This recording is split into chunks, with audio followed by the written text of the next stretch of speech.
You give more than you receive, not occasionally, not in isolated moments, but as a pattern, as a way of being. You're the one who remembers birthdays, who checks in, who shows up, who stays when it would be easier to leave, who loves people at a depth they don't seem to love you back. And somewhere in the middle of all that giving, you started to wonder if something was wrong with you, if you love too much, if you care too deeply, if the problem is that you're just too much for people to handle. But here's what nobody tells you. The problem isn't that you love too hard. The problem is that you've been giving that love to people who were never equipped to meet you there. And today, we're going to talk about why you do this, what it's costing you, and how to finally love people who love you back with the same intensity you've been offering all along. Let's start by naming what this actually feels like. You're always the one reaching out, initiating, following up. If you stopped, the relationship would quietly fade, and you know it. You've tested it. You've gone silent for a week, a month, just to see if they'd notice, and they didn't. You remember the small things, what they said 3 months ago, what they're worried about, what matters to them, and you show up for it. You ask about it.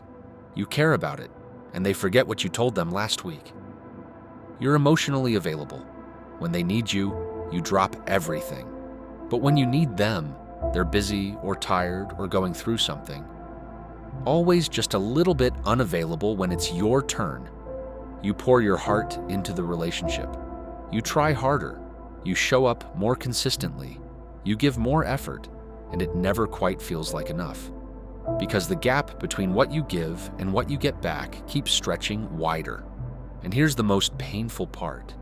You've started to believe that this is just how it is, that this is what you deserve, that maybe if you just loved them better, tried a little harder, gave a little more, they'd finally meet you where you are. They won't. Not because you're not enough, but because the issue was never about how hard you loved. It was about who you chose to give that love to. You didn't wake up one day and decide to love people who don't love you back with the same intensity. This pattern was built, quietly, over years.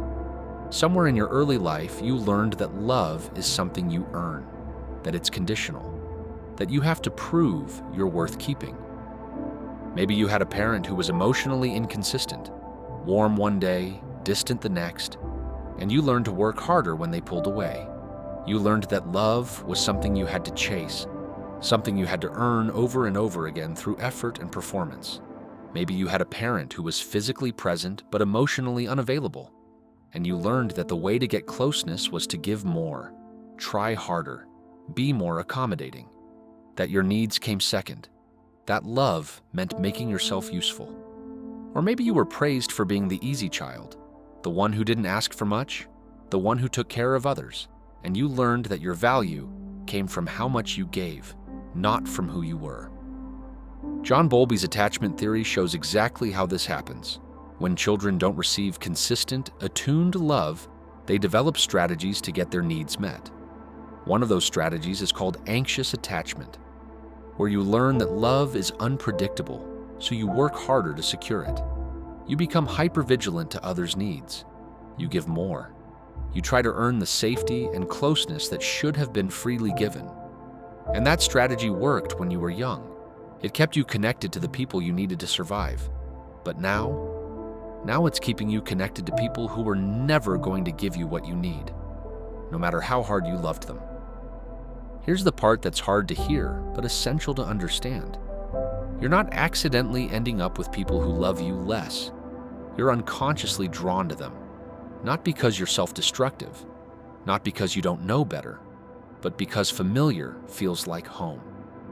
The nervous system that learned love through effort, through earning, through proving your worth. That nervous system recognizes the feeling of having to work for love. It feels familiar. And familiarity, neurologically, registers as safety. When you meet someone who is emotionally available, consistent, and gives as much as you do, it can feel uncomfortable, boring, too easy, like something must be wrong because love isn't supposed to feel this effortless. So you gravitate toward people who make you work for it, who keep you guessing, who are inconsistent enough that you never quite feel secure. Because that feeling, that anxiety, that uncertainty, that need to prove yourself, that's what love felt like when your brain was learning what love was.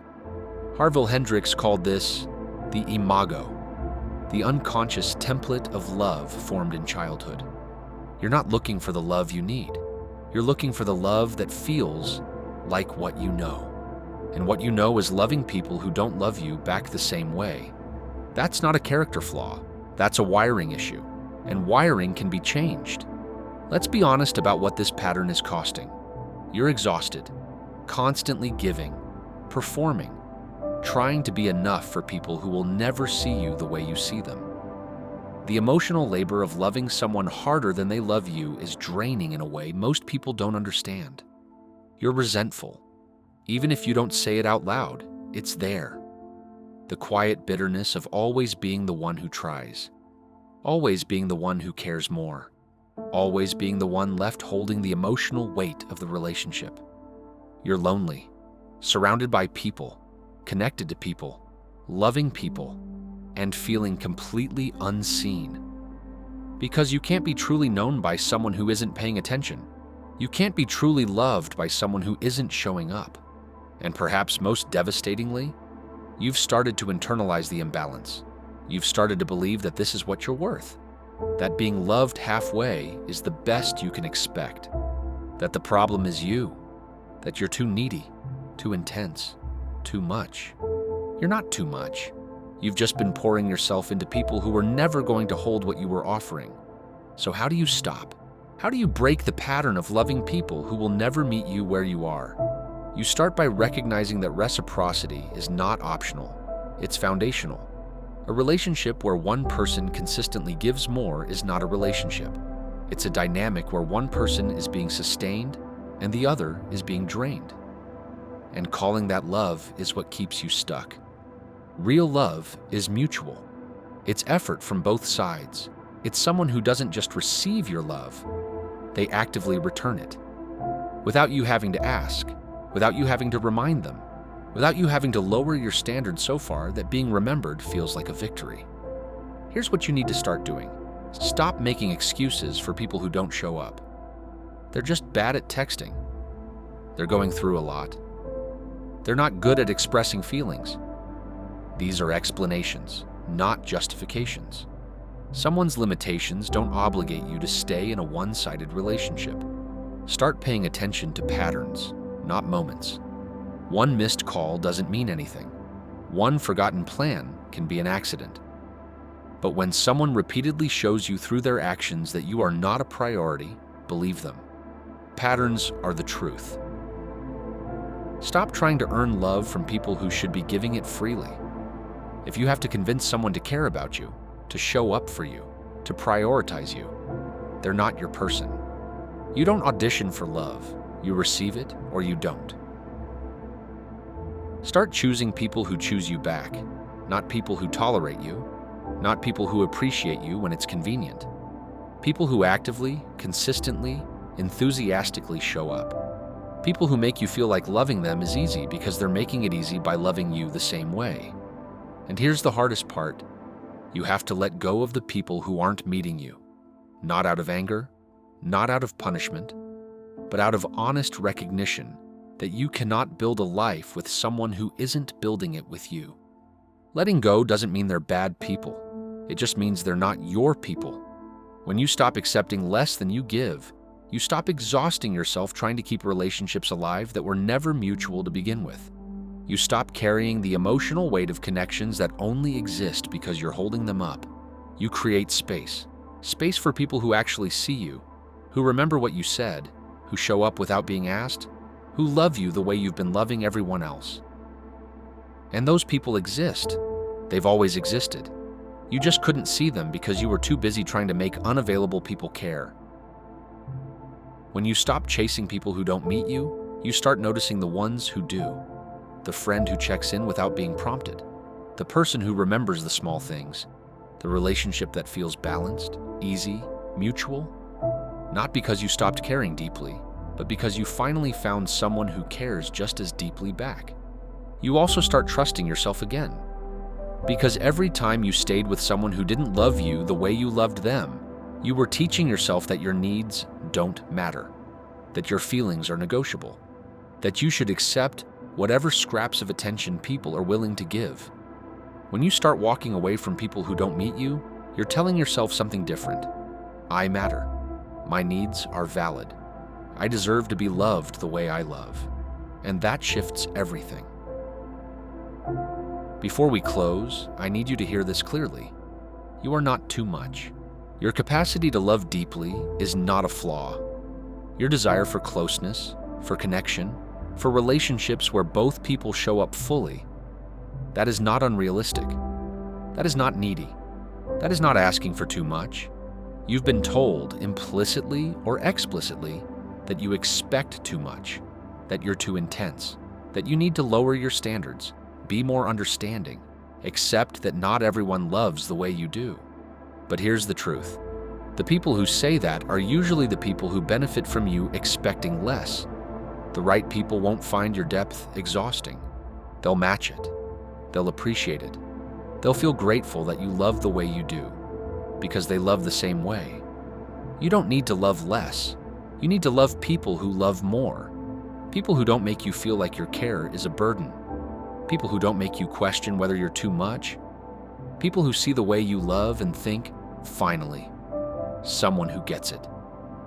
Those people are out there, and you'll never find them if you keep settling for people who barely see you. Here's my challenge for you. For the next week, pay attention to the imbalance. Notice who initiates, who remembers, who asks how you're doing, who shows up when it matters, and notice who doesn't. Not to punish them, not to create resentment, but to see the pattern clearly. Because you can't change what you're not willing to see. And once you see it, once you really see how one-sided some of these relationships have become, you get to make a choice. You can keep pouring yourself into people who will never fill your cup the same way. Or you can start saving that love for people who actually deserve it. People who will meet you. People who will love you the way you've been loving everyone else your entire life. You've spent years proving you're worth loving. It's time to stop proving and start choosing people who already know. You are not hard to love. You've just been loving people who were never going to love you the way you needed. And that ends the moment you decide it does. Your love is not too much. It's just been in the wrong hands. Give it to people who will hold it the way it deserves to be held. Everything changes when you do.